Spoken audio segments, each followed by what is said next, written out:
myschool-365.com.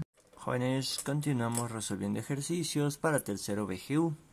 Ahora vamos al ejercicio número 25 de la página 119 de su libro. El ejercicio me dice, ¿qué orientación debe tener una corriente eléctrica en un campo magnético uniforme para no experimentar ninguna fuerza magnética? Más que ejercicio es un problema teórico de razonamiento, entonces para lo cual les dejo aquí una pequeña imagen de donde ustedes pueden fijarse cómo se está generando, cómo se está moviendo tanto la carga eléctrica, la corriente y el campo eléctrico. Entonces, me dice entonces qué orientación debe tener una corriente eléctrica en un campo magnético uniforme para no experimentar ninguna fuerza. Por ejemplo, si nosotros tenemos un elemento, fíjense, la carga eléctrica se mueve en esta dirección, ¿sí? Y su corriente eléctrica también tiene esta flecha.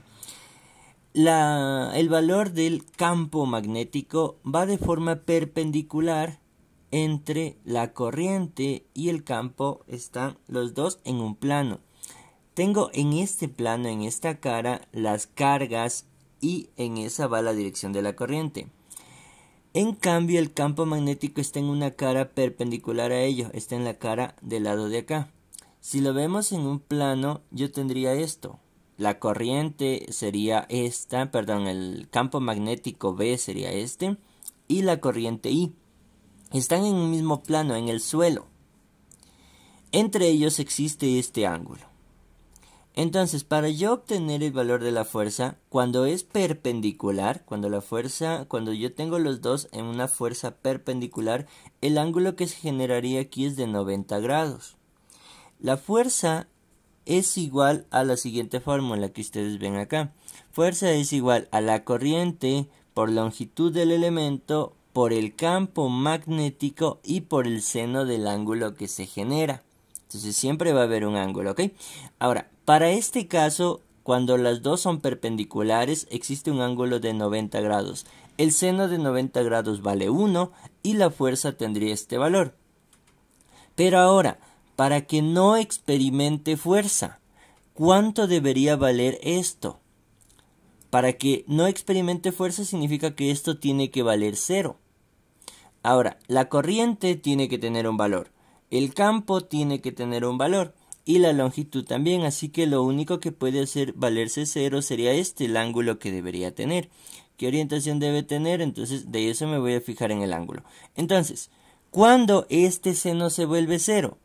El seno de un ángulo se vuelve 0 cuando el ángulo es de 0 grados. Significa que cualquiera de ellos, o la corriente o el campo magnético, tienen que tener un ángulo 0.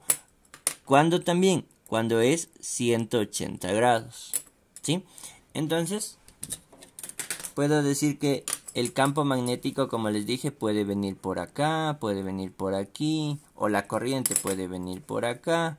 Entonces, mientras existe un ángulo. Pero para que no exista un ángulo, ¿qué debería pasar?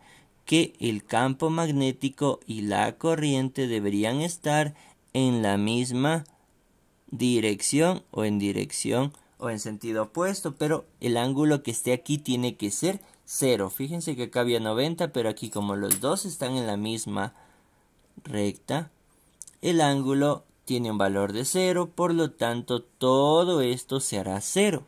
Entonces, ¿qué orientación debe tener?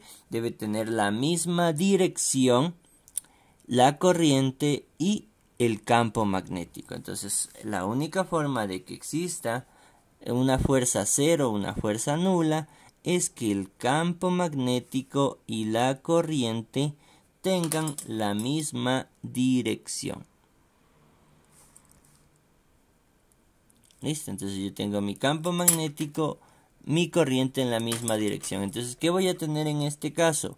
Fuerza igual a, no conozco la corriente, no conozco la longitud, ni tampoco conozco el campo magnético. Pero sé que el seno del ángulo, como están en la misma, el ángulo vale 0. Por lo tanto, todo esto se vuelve 0 y la fuerza entonces es 0. No existe una fuerza. Eso es lo que me pregunta. Simplemente, entonces, ¿qué orientación debe tener? Deben ser de forma paralela tienen que tener la misma dirección, tanto la corriente como el vector, como también lo que es el campo magnético. B y el valor de I también tienen que ser en la misma dirección. Eso directamente sería. Entonces, espero se haya entendido, chicos. Igual, acuérdense que la fórmula lleva seno. Entonces, para que esto se haga cero, el seno del ángulo tiene que ser de un ángulo cero. Listo, chicos. Nos vemos en un próximo video. No se olviden seguirnos en nuestra fanpage. Estaremos gustosos de ayudarles.